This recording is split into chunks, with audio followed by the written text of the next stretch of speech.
नमस्कार विद्यार्थी मित्रांनो, बृहन्मुंबई महानगरपालिका याच्या अंतर्गत नवीन जे पद आहे ज्याला नाव कार्यकारी सहाय्यक आहे, जुनं नाव त्याला लिपिक आहे। या लिपिक पदाची नुकतीच जवळपास 1846 पदाची जाहिरात ज्याची आपण आतुरतेने वाट बघत होतो ती आलेली आहे।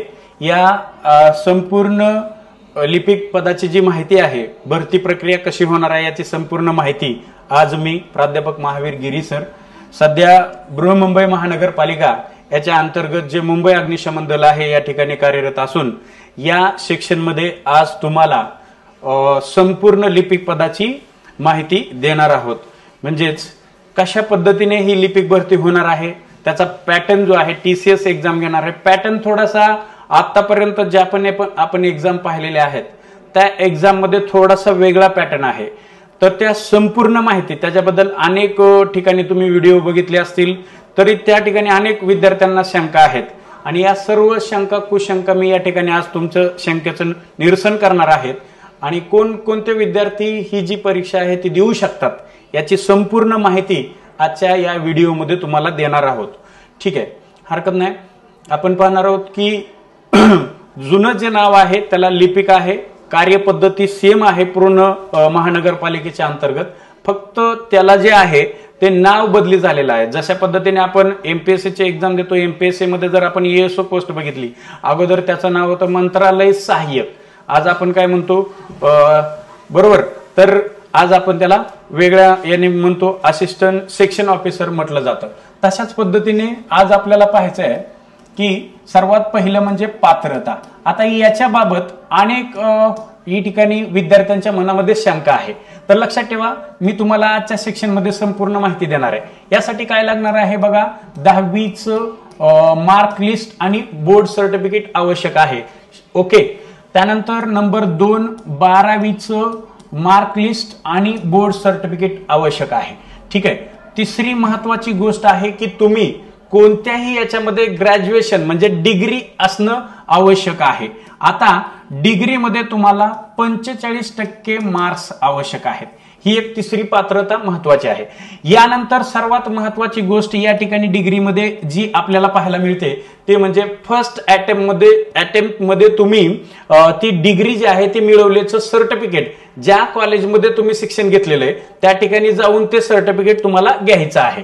ओके, यानंतरची चौथी पात्रता खूप महत्वाची आहे, तरच तुम्हाला तो फॉर्म भरता येईल। जनरली ह्या ज्या कॅटेगरी असतात ह्या कॅटेगरी बरेचसे विद्यार्थी पूर्ण करतात। चौथी जी पात्रता आहे ती खूप महत्वाची आहे।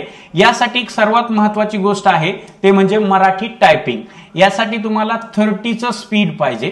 त्यानंतर त्याच्यामध्ये दुसरं म्हणजे इंग्लिश टायपिंग तुम्हाला 40 पाहिजे, पण कदाचित काहींकडे 40चं सर्टिफिकेट नसेल तरी सुद्धा तुम्ही 30 असेल तरीही फॉर्म भरू शकता। हे सगळ्यात महत्वाचा क्रायटेरिया आहे, या सगळ्यांना आपण काय म्हणतो त्याला पात्रता। तर हे पात्रता तुमच्याकडे आवश्यक असणं गरजेचं आहे।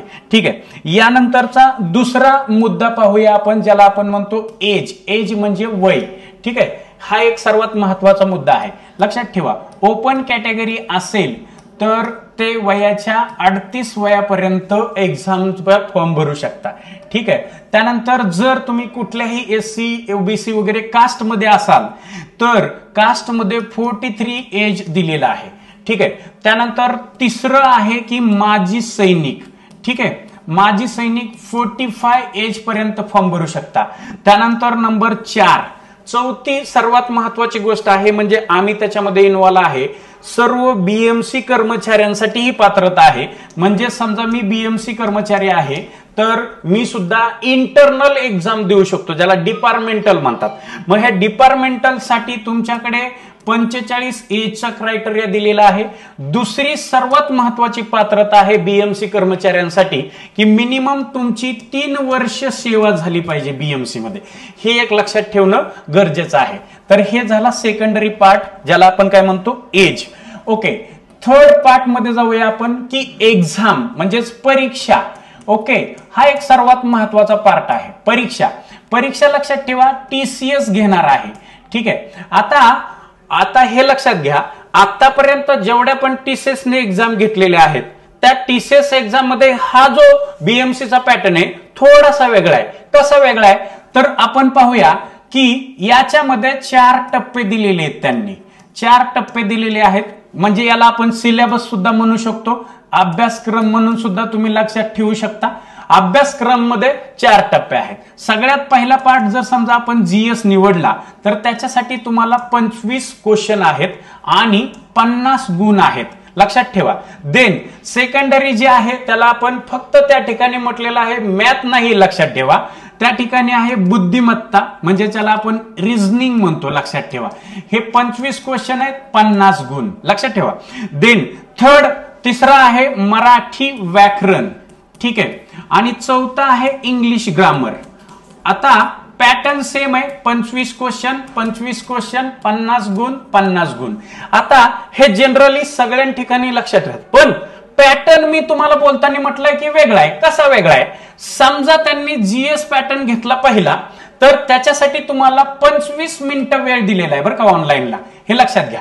आणि समजा हा पॅटर्न समजा पहिला आहे, जर 25 मिनिटाचा तुम्हाला वेळ दिलाय तर तो 25 मिनिटाचा वेळ पूर्ण होईपर्यंत, म्हणजे 25 मिनिटं पूर्ण झाल्याशिवाय तुमचा सेकंडरी पार्ट ओपन होणार नाही. म्हणजेच एखाद्या विद्यार्थ्याला वाटलंच की मला इथले फक्त 15 प्रश्न सोडवायचे आणि हा टाइम मला पुढे वापरायचा आहे, तर तसं नाही, तो पॅटर्न थोडा वेगळा ठेवलाय, समजून घ्या. म्हणजे इथे तुम्हाला 25 मिनिटं थांबायचंच आहे. मग तुमचा 26व्या मिनिटाला हा जो पॅटर्न आहे सेकंडरी हा ओपन होईल. देन सेकंडरी हा जो ओपन होईल याला सुद्धा 25 मिनिटं वेळ. एखादा म्हणेल मला बुद्धिमत्ताचे फक्त 10 क्वेश्चन सोडवायचे, 15 सोडून द्यायचे, तसं नाही. ते वेळ संपेपर्यंत तिथं थांबावं लागेल. म्हणजेच काय, जेव्हा 51वा मिनिट चालू होईल तेव्हा तुमचा थर्ड सेक्शन ओपन होईल, लक्षात येते.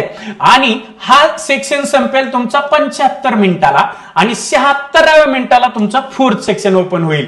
अशा पद्धतीचा तुमचा एक्झामचा पॅटर्न आहे, हे तुम्हाला लक्षात ठेवायचं आहे. त्याला अभ्यासक्रम आणि ह्या 2 गोष्टी क्लिअर झाला. त्यानंतर आपल्याला पाहायचंय सर्वात महत्वाचा मुद्दा, म्हणजेच काय तर आपण काय करणार आहोत, लक्षात घ्या.